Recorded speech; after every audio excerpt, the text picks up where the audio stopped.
เขาตอนแล้ว อ๋อก็บ่ได้ตอนก็บีบห้ำมันแต่น้อยมึง บ่แม่นบ่นี่อ้ายเขาปาดออกเลย ถ้าเขาป้าเฮาก็เห็นแหละไปเบิ่ง บ่มีเห็นแผลอันนี้น่ะเฮา มีแพง เขามันคลอดออกมาได้ประมาณอาทิตย์หนึงนี่มีดกลเขากรีดเลยแล้วเขาดึงออกเลย สำนี่ โดย มันเนี่ย เฮาก็นึกว่าหมูแม่หมูเถิก แต่ว่าใหญ่อุ้ยนานดี เออกันแม่นอยู่แต่ว่าเฮาซื้อมามันก็บ่มีประโยชน์หยังเพราะว่าเฮาหมูเฮาอยากเลี้ยงเพาะพันธุ์เนาะอ้ายเนาะ ชื่อมามีแต่ อ๋อ ตา กันได้เนี่ย ฮะ ย่างอยู่แล้ว อยู่ใช่อ้าย เดินย่าง รุนยางมึงพิน เขาขายหลายได้อยู่ เออ บ้านหมูน้อยอันนี้ โดยมันมีแต่มันนุ่นยางมันมึงพินมันติหมูอ้ายน่ะหมูเถิกไปเลย โอ้ยขมังเด้เขาเนี่ยอยากได้หมูนะเขาแต่ว่ามันเป็นหมูแม่นะหมูแม่แล้วกับหมูเทิกก็ได้แต่ว่านี่หมูเทิกนั่นคันเขามาแต่พูดน่ะคันจังไดเขาก็ต้องตอนแล้วหางสั่นบ่ สั้น หางสั่น เขาตอนแล้วเออเพราะว่าเขาก็เคยอยู่ไทยกันแล้วก็ฮู้แล้วว่าคันหมูเนี่ยแบบนั้นน่ะคันหางสั่นจังไดเขาก็ต้องตอนละ ก็ต่อแต่น้อยบ่หมูนี่ โดยมันเกิดมาเลยเขาปาดเลยหำมันนี่เขาเอาให้หำมันออกเลย เขาตอนแต่น้อยเลยไอ้แบบนั้นนะคือ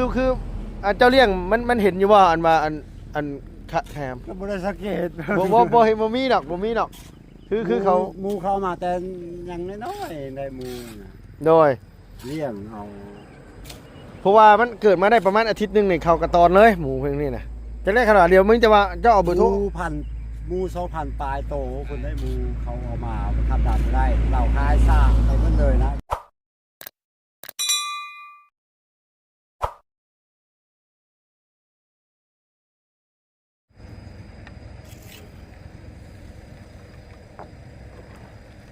ไม่48นี่เกะกะบ่เนาะไอ้เอ้ยสิให้อันว่าเจ้าคนไปไว้พุ่นก่อนบ่เป็นไดเนาะ โอ้เพิ่นพากันมาเฮ็ดแต่เช้าเติบพี่น้องเอ้ยเนาะเพื่อนเลยกราบทักทายสบายดีเด้อพ่อแม่พี่น้องหมดทุกคนทักทายยามเช้าๆพี่น้องเอ้ยเนาะพบพ่อกันอีกแล้วพี่น้องเอ้ยครับลุงเฮิมชาแนลคือเก่าคือเดิมเนาะพี่น้องเปิดคลิปมาพบพ่อกันมื้อนี้ก็อยู่นี่แหละพี่น้องตั้งเสาเทข้านเฮือนเสากงมีพี่น้องเอ้ยพี่น้องบางขู่บางคนว่าโอ้คือเงาแทบว่าจังว่าลุงเฮิมเห็นว่าเนาะอันนี้ก็เอาตามจุดประสงค์ของผู้ใหญ่เพิ่นพี่น้องเอ้ยเพิ่นสั่งมาแบบใดเฮาก็เอาตามเพิ่นนั่นแหละเนาะเพราะว่าเฮามีหน้าที่รับผิดชอบเฮ็ดงานเงินเพิ่นสั่งมาเฮาก็ต้องเฮ็ดตามเงินเพิ่นนั่นแหละเพิ่นบอกแบบใดเฮาก็ต้องเอาแบบนั้นเนาะให้มันงามอย่าให้มันอันนี้ก็มีแต่ว่ามาคอยเบิ่งเอาคอยเบิ่งซอยกันกับไอ้สร้างเพิ่นบ่รู้ว่าบอกเป็นพ่อบ่พูดนี่พ่อบ่อ้ายบอกพ่อบอกถ้าบ่พ่อก็พูดแล้วตัวเอาตัวโคกหมูพุ่นละมาใส่อีกบอกมันยังเหลืออยู่ประมาณ200ก้อนนี่แหละที่พุ่นก็ได้เอาเห็นเนาะไม่พี่น้องเอ้ยเมื่อวานนี่ไปสั่งไม่4820โตหรือว่า20เซนแหละเนาะกับ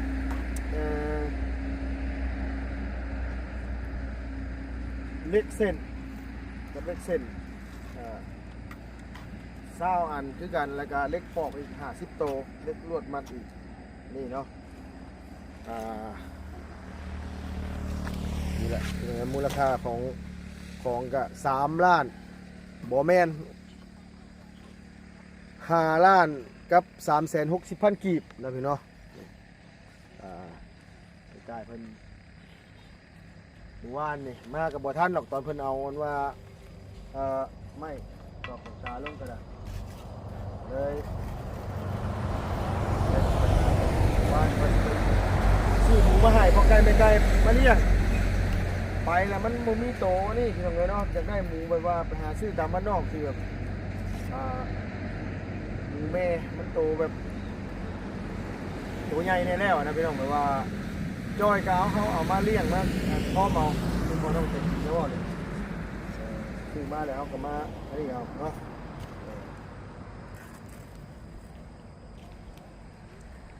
คันสิซื้อหมูน้อยมากก็ยันว่ามัน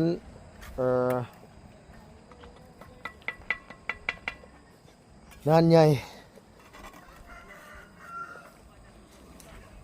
สบายดีเด้อสร้างเด้อสบายดียามเช้าๆมื้อนี้พี่น้องเอ้ย หมายความว่ามาแต่เช้าเติบได้นิดหน่อยเนาะ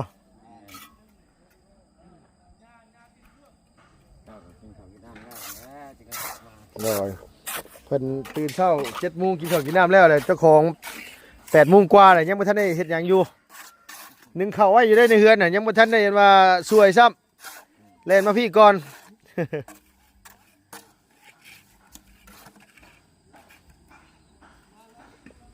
คิดว่าพ่ออยู่ว่าจะอันบอกพ่อปะ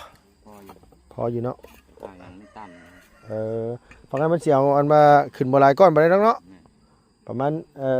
3-4 ก้อนนี่ก็ฮอดแล้ว2 ก้อนบ่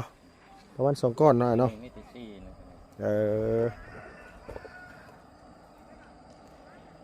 อันนี้คือเอาขึ้นอีก4 ก้อนบ่เขาเอาอีกเกือบว่าสิว่าเอาขึ้นอีกก้อนนึงนั่นแหละขึ้นอีกก้อนนึงพี่น้องเอ้ยทั้งนี้เนี่ยเอาขึ้นก้อนนึงอัน4 ก้อนเบิดน้อยเนาะไล่ไปพุ่นน่ะ2แล้วก็3เลยเนาะ4 3 2ไปพุ่นได้แต่ว่าความระดับมันซ้ำกันเบิดเลยแม่นบ่แม่นโดยทั้งอันว่าผู้ใหญ่ใจดีเพิ่นว่าเสาทั้งอันนั้นมันคือต่ำแท้ว่าจังว่าพอดีเลยน้อยเนาะเฮาก็เฮ็ดต่ำลงระบบนึงเนาะโดยเฮ็ดหลังซ่อนไม่งามนะเฮ็ดหลังซ่อนเนาะน้อยบ่เนาะเพราะว่าเฮ็ดหลังซ่อนน่ะมันสิงามกว่าเฮาอ่ะมันเป็นระบบของมันนี่ไปเลยนะซ่อนลงมาต่ำลงมาอีกน้อยนึงประมาณสัก30 เซน40 เซนหน่อยเนาะเฮ็ดซ่ามันแล้วพอดีรอดซ่ามันแล้วรอดปัดลมมันเด้ใช่นะโดยรอดเป็นลมพอดีเนาะประมาณ20 เซนเนาะมันเบิ่งมันสีงามเลยหน่อยเนาะพี่น้องเอ้ยพอรอดมันงามแล้วหลังไปกับงามโยนนั่นน่ะโอ้ยล้อน่ะมันใช่บ่ได้แต่ว่ายางมันน่ะยางใส่บ่ได้ล้อใส่ได้ยางบ่มีอันว่าลมบ่ได้เติมลมใส่โอ้มันบ่แล่นแล้วฮะมันหลุดออกมาแหละโดย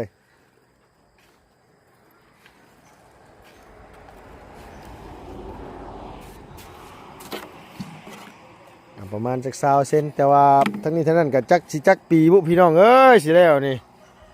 วาสนาสาวคงมีสิได้เห็นว่าสิได้ไว้อีดอก จังว่าแหละตัวนี้ก็อยู่กับผู้ใหญ่เพิ่นแหละคันเพิ่นนั่นดูโตนศาสตร์คันเพิ่นอยากให้น้องเพิ่น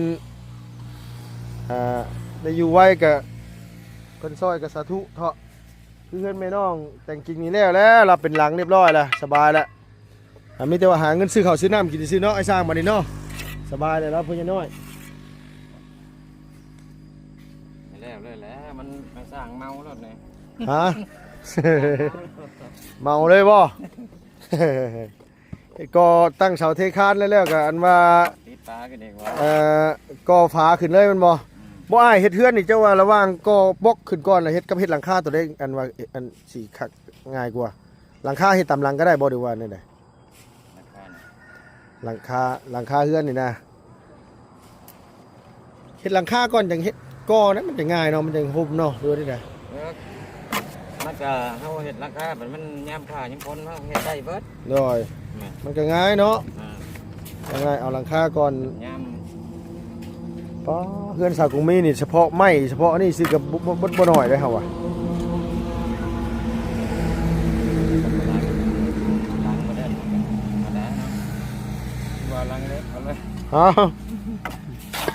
ไม้บัดแพงๆซ้ำชั่วโมงนี่เนาะไอ้เนาะป้า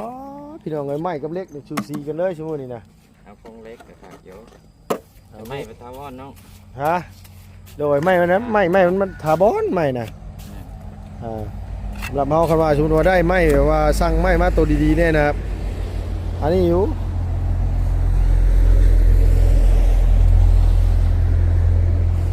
เด็กก็สัก10 ปี15 ปี แน่นเด็กนี่10 ปี15 ปีแต่ว่าไม้นี่มันอยู่ได้เป็นโอ้ 50 ปีเป็นร้อย โดย50 ปี100 ปีนี่คันบ่ถึกอันนี้นี่รอนี่บ่มีคำว่านี่เลยไม้อยู่บ้านนอกน่ะคักกะลิใหญ่ไม้ทางพุ่นน่ะมันมีแต่ไม้ยางเด้ไม้ยางกับไม้ร้อยบัดนี้มีแต่ไม้ร้อยทั้งนั้นเลยไม้เขาเจ้าแบบว่าไม้อยู่ทั้งลุมพุ่นยังหลายกว่าทั้งนี้เลยไม้ยางไม้อันนี้น่ะยังหลาย เดี๋ยวนี้บ่มีได้ไหมเนี่ย เนาะเขาก็ยังแปลกอยู่ว่าทั้งนี้คือบ่มีไม้ย่างไม้หยังสินะแต่ว่า มันบ่มีป่ามันนะ แต่ว่าเขาบ่ได้เอาหมากมันมาปลูกเนาะเนาะ แม่ เอาหมากมันมาปลูกน่ะคืออยู่บ้านน้องบัดผู้ใดนี่บัดเขาเอาหมากมันไปปลูกน้ำแน่ขึ้นไม้น้ำแน่สินะ มาเป็นน้ำทางให้หลายบ่ บ่เขาว่ามันบ่มีมันบ่มีแม่พันธุ์มันได้อ้าย แม่นอ มั ยู่ นมีต้นพันธุ์มันน่ะแบบว่ามันบ่มีหมากหล่นลงมาน่ะมันบ่มี ทางให้หลายเบิด ที่จริงคือแบบว่าไม้ย่างนี่ทั้งแถวทั้งนี้เนี่ยมันบ่ค่อยมีมันมีแต่แถวเซโปนขึ้นไปเมื่อแถวเมืองพีนขึ้นลงไปพุ่น เมืองพีนลงไปทางพารานทางอันว่าดงเห็นทางอันนี้เนี่ยมีอยู่ไม้ยางแถวพารานนี่ก็โอ้ยังหลายได้ไม้ยางนี่โดยอยู่บ้านน้องกันบ่แม่นจังว่าดอกบางต้นนี่3 คนโอบ4 คนโอบแต่ว่าหันเขาบ่ให้ตัดมันเป็นไม้สงวนเด้แต่ว่าไม้อยู่หน้าอยู่ให้อยู่หน้านี่ก็ยังมีอยู่ลำซำอันว่า บ่ได้ใช้อยู่เนาะ แม่นซ้ำตีนรถซ้ำตีนรถไทยซ้ำตีนหน้ารถไทยซ้ำนี่นะ อ่า ยังหลายยังพอได้ใช้อยู่หน้าหันก็มีหลายต้นอยู่หน้าก็ได้ว่ามันมีต้นพันธุ์มันเด้ เดี๋ยวนี้บ่มี บ่มีแล้วนี่เอาเพิ่นว่าสร้างไม้มากับไม้มาแต่นี่กับไม้บ่ได้งามเลยมีแต่ไม้เฮือนน้องเจดีย์นี่แหละงามแน่ที่บ้านชุมเฮาสั่งมาแต่เก่าก็บ่ได้งามปานนี้อันนี้มีชุดนี่แหละงามคักอยู่ชุดนี่น่ะยอมรับอยู่คันเขาเอามาทางพุ่นบัดงามคือกันใหม่มาแต่ทางกันว่าจุดสุมละห่อผู้ทางพุ่นก็คักมาแต่ทางนั้นน่ะมาแต่ทางอันเข้าไปทางโพนไฮผู้ทางวิละผู้งามใหม่ทางนั้นก็ แต่มันยังงามอยู่เนาะ โดย มันลายแน่ โดยทางนั้นมันยังหลายเนาะ แม่ เขาเข้าไปพุ่นกันเขาคิดว่าอยู่พุ่นนี่สิมีเฮือนหลังน้อยแล้วเขาเข้าไปทางจุดสุมละห่อผู้หลังใหญ่กูแคมทางอีกเฮือนเขาเจะมีแต่ไม้งามๆทั้งนั้นเลย แม่นแล้วเขาแถวไม่เบิด เนาะไม้ทั้งนั้นมันยังหลายนะเขาว่าแบบไม้ยังหลายแต่เขาเจ้าเฮ็ดมีแต่เฮ็ดเฮือนไม้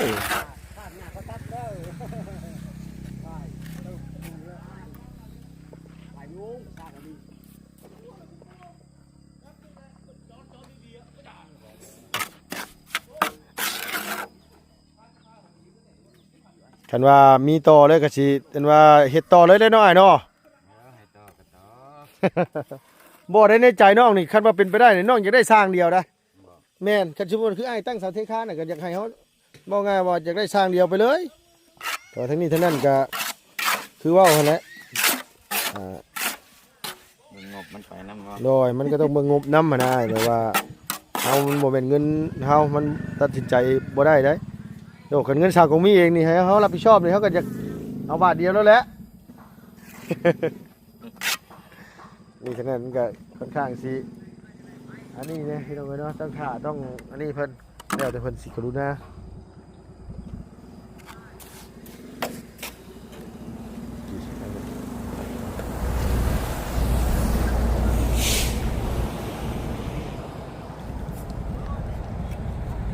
เป็นจังได๋อ้ายสบายดีเด้อยามเช้าๆเติมเลยบ่มื้อนี้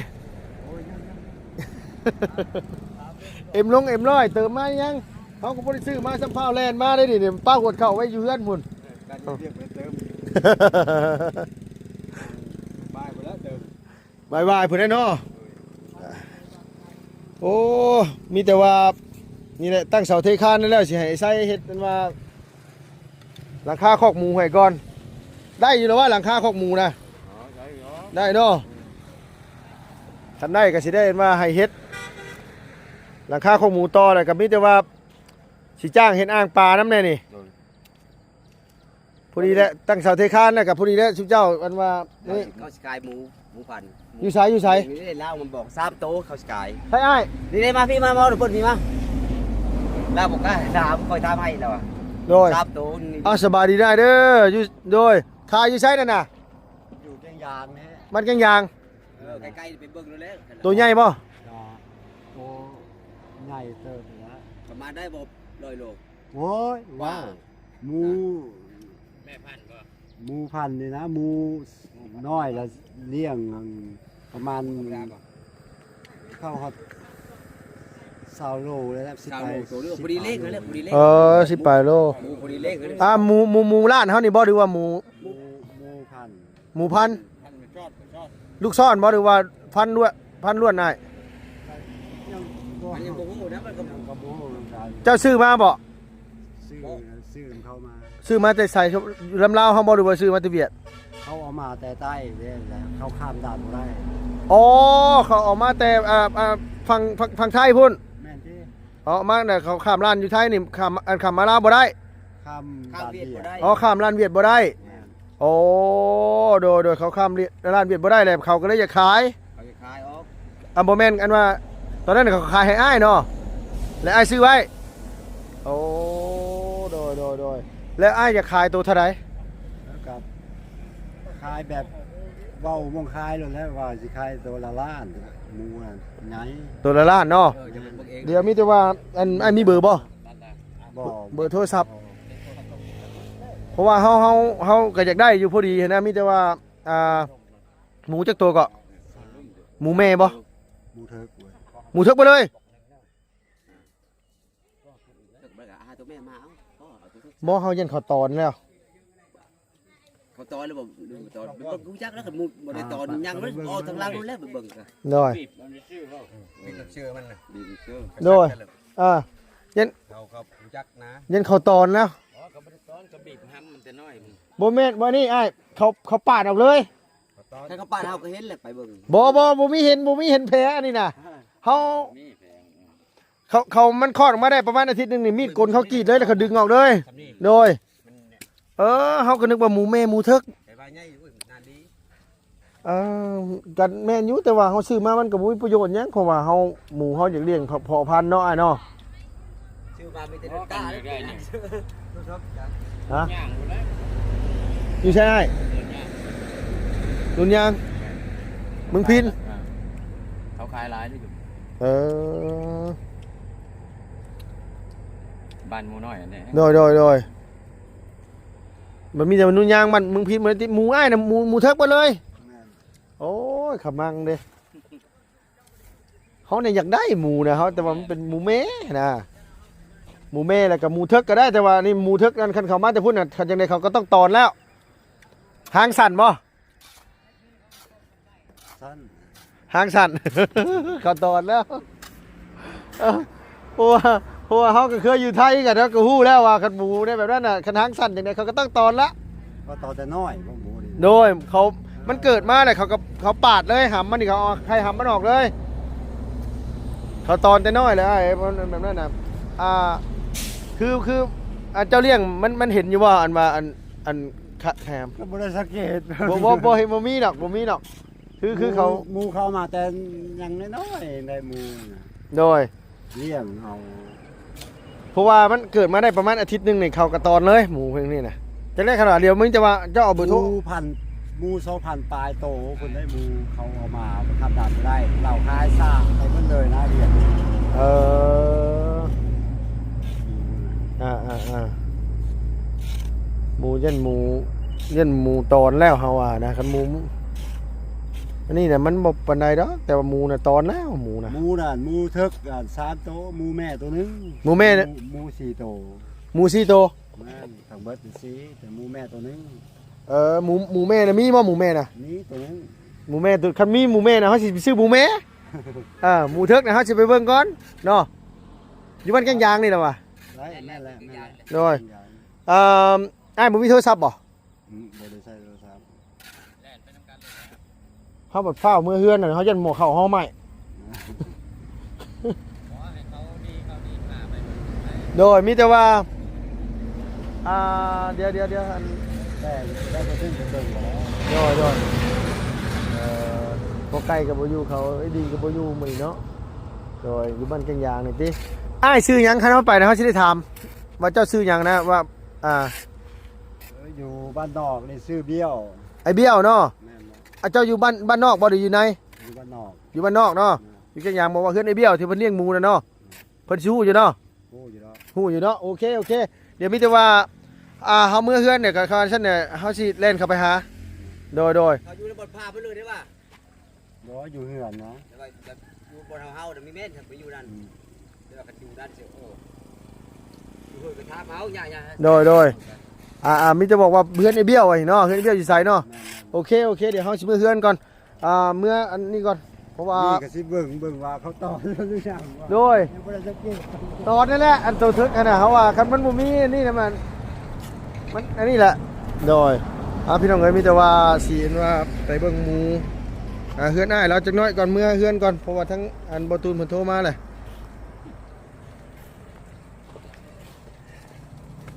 ไปซักเขาวให้มาบ่นางโดยสบายดีเด้อโดยสบายดีล่มเฉพาะพ่อเจ้าน่ะใช้เป็นว่ามันเป็นแพรบ่ใช้เบอร์อ๋อหัวจนนู